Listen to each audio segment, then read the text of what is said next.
What's up, recreational runners? I'm back with a training update video. It's been a tough old few weeks. My training hasn't been consistent. I've managed to record a few beginner series videos, but I haven't done anything about my own training, my own heart rate and 80-20 training. I've just been demotivated through back pain mainly, and stress with work and having a baby at home and stuff. But we're back out. I've still been getting out 2 times a week on average, but this is the week that I've met a lot of other YouTubers, running YouTubers in the UK and in America, and they've all really inspired me to get going again. So roll the intro, we'll have a chat in a minute. Kick.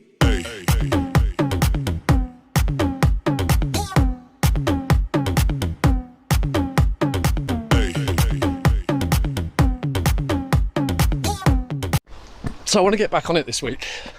Now, if we count Sunday as the start of the week, which I don't usually, I usually count it as the end of the week, but I went out and did 5k Sunday morning. So that's run number 1.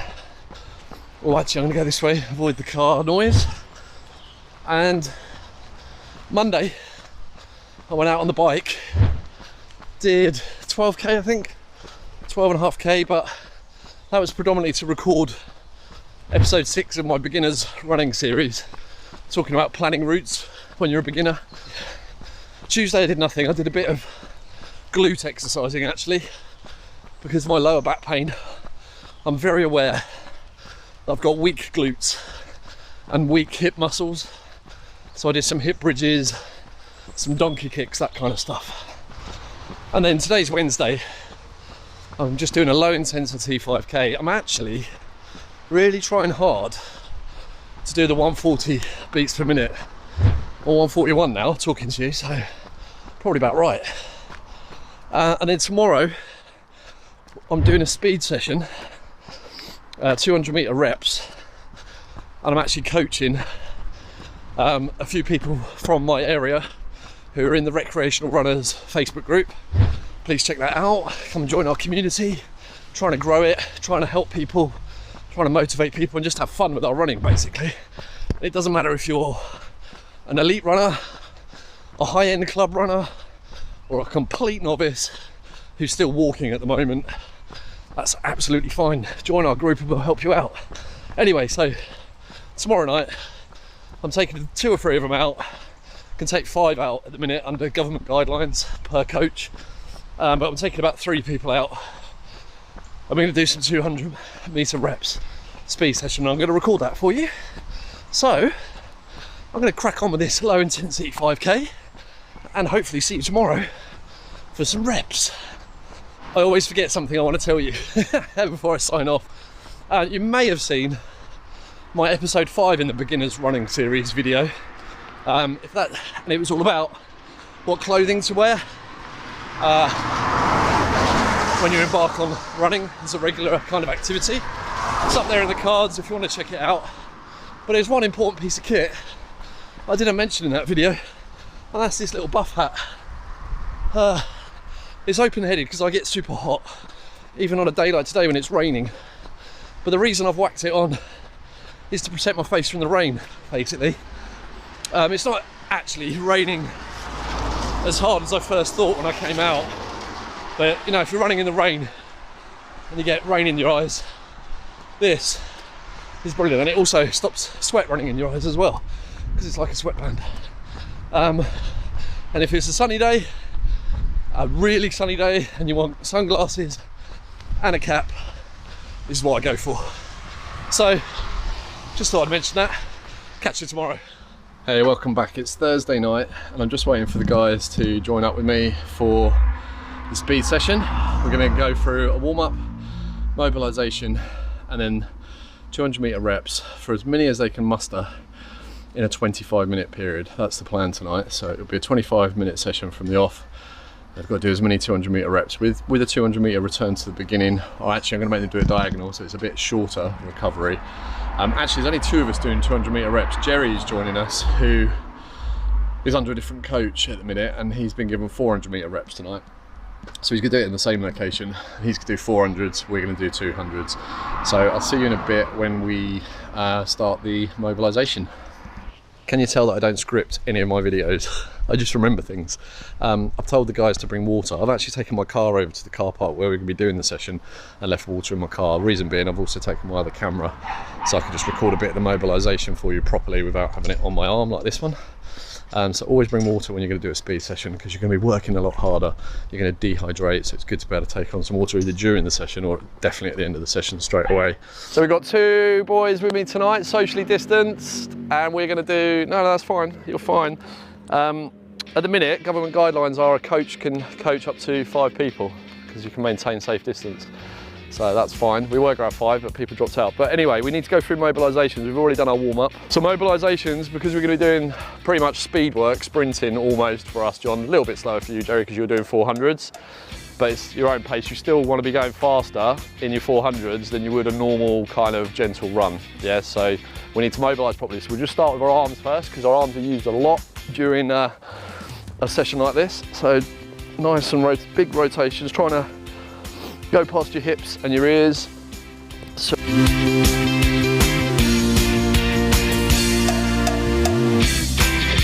then we're going to go down to our hips, which is always a little bit of an embarrassing one, but you just stand with your feet shoulder width apart and then just start with small rotations.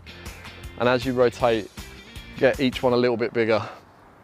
And we're going to go 10 in each direction, and eventually you want to be going nice and wide. It's just getting the hips nice and loose.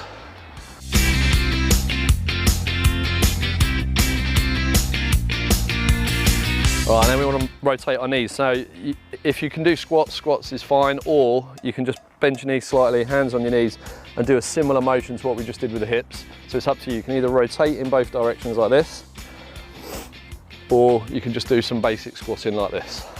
Whatever you're most comfortable with.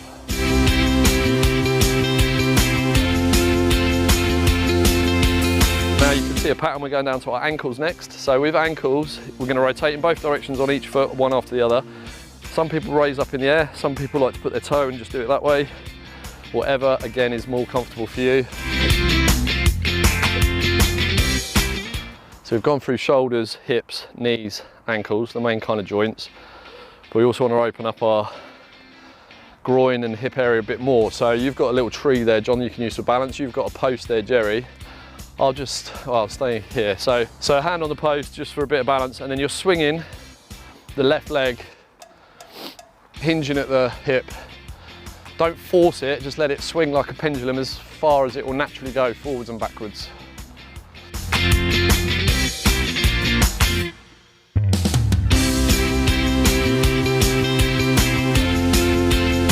Okay, once you've done 12, we're going to go across the body. So you face your support item, whatever it is, the tree or the post, and you swing your leg across and out, across and out. I'm going to have to take some balance myself. What we can do, there's a load of drills we can do as well, but in the interest of our children and wives and Chinese for Jerry, we won't go for that. But what we need to do is raise our heart rate again before we go straight into the 200 metres and 400 metres. So we're going to do some striding. Are you familiar with striding, Jerry? John, have you ever done strides before? So essentially we'll use this distance here, and I'll tell you the session before we do this, but this is as soon as we've done the strides, we'll go straight into the session. So I'll tell you the session quickly again.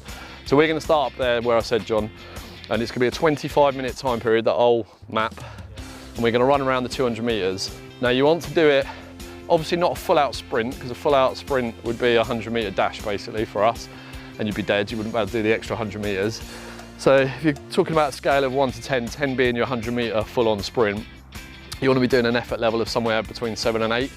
Jerry, for 400 metres, you're probably going to be more 6 or 7 effort. You just got to think about making it round the effort.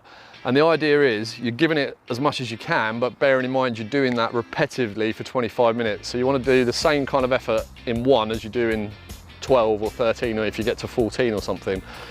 So it's practicing how your body feels and your pace and your breathing and all of that, but effort level, scale, first time you do it, it's going to take you 3 or 4 reps before you find that kind of comfort zone. So 7 to 8 out of 10 effort. And then when we've finished, you're going to go diagonally back to the start, John. You can either walk it or jog it to recover.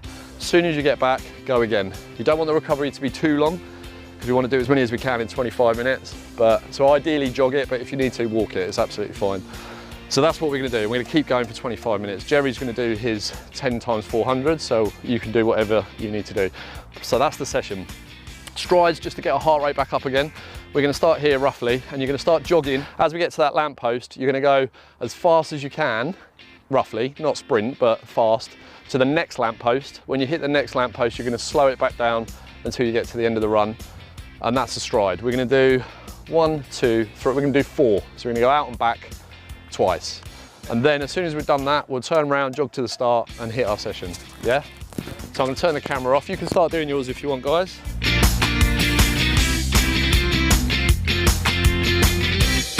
Rep 1 done. Oh, I didn't look at the time. It's probably 1.5 minutes. I've no idea. No, it can't be 1.5 minutes to do 200 meters. We're 1 minute in. 30-second recovery. We're gonna go again. John's off already, look. Jerry's on his 400 meter recovery, or recovery after doing 400 meters. I'm about to go again. Here we go. So I just finished rep 4. John's right behind me. I have no idea what pace I'm doing. I'm just doing it as comfortably hard as I can. It's done number 7. Checking my pace now. One before was 3:44. One before that was 3:30, and that one was 3:54. So I'm getting slower. Got to find a decent pace that I can maintain for the rest of the session. We are 12, 13 and a half minutes into it. Still got plenty of time. And what I'm doing on the recovery is getting my heart rate back down to 150, and then starting to jog. And then when I hit the line, I'm around 152. I'm getting up to about 175, I think. I've dropped to 136 now, so I better crack on. Number 8. 400s. Go on, son. Well done, Jerry. So I've just done 11, and I seem to have found my pace now since number 8. They've all been 350, there or thereabouts. 350 kilometers. So I'm usually running my 5Ks at 6.5, 6:40 sometimes. So it's a bit of an improvement, as it should be on short speed work. Oh, look at that, heart rate's down to 140 already, so I'm gonna get going again. I finished 14, and it was just over 26 minutes on the clock. John had done 13 and doesn't want to finish on 13, so he's doing another one. This is still his recovery bit. The starting point is on the next corner where the tree is.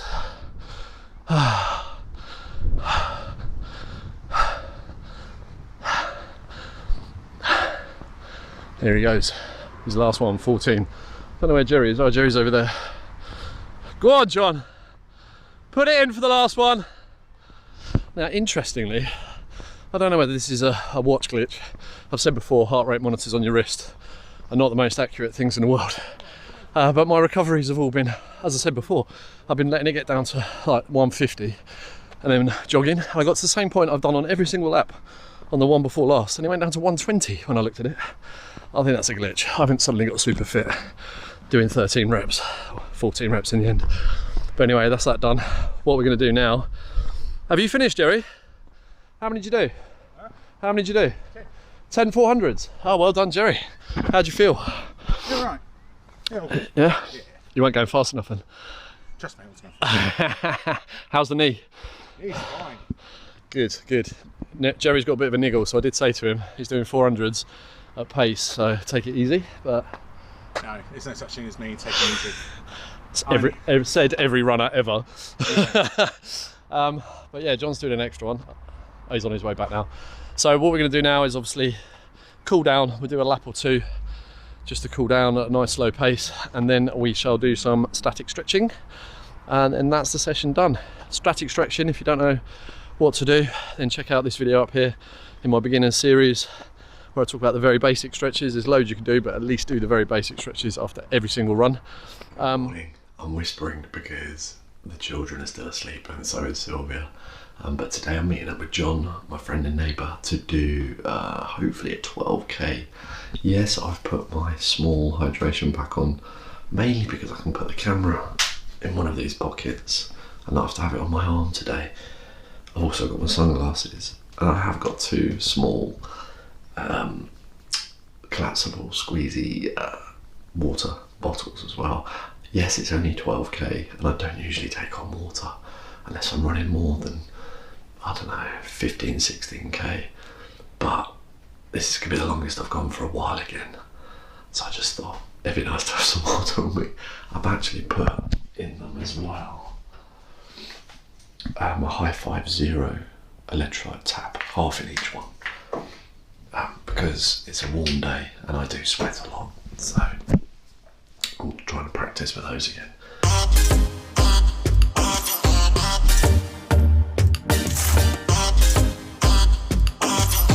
We've been so busy chatting on this run that I've done no pieces to camera, but that's good, because what have we done, John? Over 8k? 8.6. 8k, and we've been talking the whole time, and it just makes it go so much easier. So, advice from my beginners series the other day about running with a friend, socially distanced of course as best you can, is a great way to be motivated and stay safe as well. And it just makes the run go quickly. And look at this beautiful view.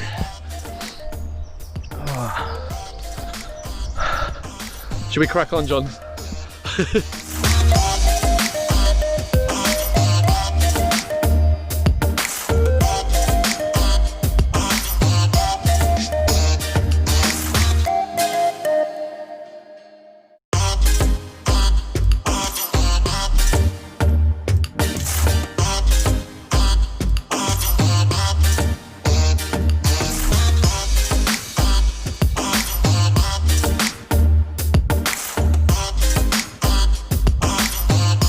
So we're back. That was John's gone home. That was a great run.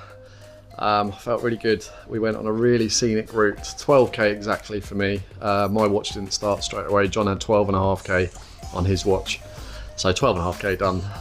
Nice and slow, 124 minutes I think, and heart rate of 146 average across. I think there's some big hills on the way back though, and my heart rate was steadily increasing anyway at the same pace we were doing, and then the hills just spiked it up a bit, so I think that pushed a 140 average up to 146 towards the end. But a nice way to finish the week, or start the week depending on how you treat a Sunday. But we've obviously done a 5k, we've done some speed work, we've done a 12k, we've done 2 5ks actually, so very happy with that. I busted out the Brooks today as well to keep that rotation going. They feel like slippers, so very happy. How's your week gone? How's your running going? Let me know in the comments. And if you like the video, please consider subscribing to keep up with my weekly content. Thanks very much, and happy running!